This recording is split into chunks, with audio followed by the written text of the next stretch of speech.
Hey guys, good morning. তোমরা সব কেমন আছো? আশা করি সব ভালোই আছো। আর আজকে হচ্ছে 15ই আগস্ট, মানে স্বাধীনতা দিবস। তো বাচ্চাদের তো খুব মজাই হবে, আমাদেরও মজা, কারণ এই দিনটাতে স্বাধীনতা দিবস পেয়েছিলাম, মানে স্বাধীন পেয়েছিলাম। স্বাধীন নামেই পেয়েছি, কিন্তু কাজের বল কিছুই হয়নি। যাই হয়েছে, মানে একটু স্বাধীনতা পেয়েছি। তবু এবার অর্ণবকে স্কুলে নিয়ে যাব, কারণ এখান থেকে যে কমিতার ছেলেগুলো যাচ্ছে ওরা সব চলে গেল কমিতে। দেখলাম যে স্বরের হাতে মালা আছে, তো আমিও মালা, মানে ওই বাড়িতে আমাদের যে ফুল গাছটা আছে, মালা গাঁথতে পারবো না, কিন্তু একটা ক্যারি ব্যাগের দুটো ফুল ভরে দেবো কাছে, দুটো ধূপকাঠি নিয়ে যাবো।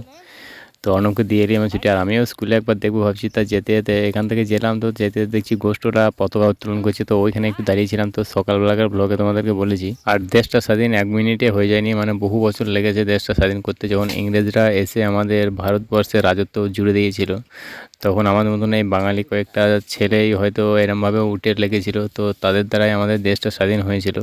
তো একটু সম্মান, মানে মেয়ে ছেলের সম্মান, সংসারগত সম্মান মানে পেয়েছি। তো ইংরেজ শাসকে যখন ছিল, তখন ইংরেজরা বহু অত্যাচার করেছে, বিশেষ করে নারীর উপরে বিশাল অত্যাচার করেছে এই ভারতবর্ষের উপর। তাই আমরা ভারতবাসী। তো তোমরা তো দেখতেই পাচ্ছ, আমরা সকালবেলায় উঠেই আজকে ব্রাশ করতে লেগেছি, আজকে মেনে জুড়িনি। আজ ট্যাপ চলে এসছে, আজ ঘুম থেকে উঠতে একটু দেরি হয়ে গেছে, কারণ বেশ ফ্যানের বাতাসে, মানে সকালবেলাতে রাতেরবেলায় ভালো ঘুম হয়নি। মানে একবার করে কারেন্ট যাচ্ছিলো আসছিলো, তো রাত 11টা 12টা বেজে গেছিলো ঘুমোতে। তো সকালবেলায় উঠতে একটু দেরি হয়ে গেল, বাবা অনেকক্ষণ ডেকে গেছে যে এসে ভুংলে যেতে হবে। তাই এক কথাই বলে যে রাখে হরি তো মারে কে, তো মারে হরি তো রাখে কে, তো সেরকম ব্যাপার। তো গাইজ, ভিডিওটি যদি তোমার পেজে নতুন গেছে বা নতুন দেখছো আমাদের এই চ্যানেলের ভিডিও, তাহলে চ্যানেলটিকে সাবস্ক্রাইব করবে আর ভিডিওটিতে একটা লাইক করবে। তো বাই বাই, টাটা। আবার পরের ব্লগে তোমাদের সাথে দেখা হবে, আবার অনেক কথা আছে। তো বাই বাই।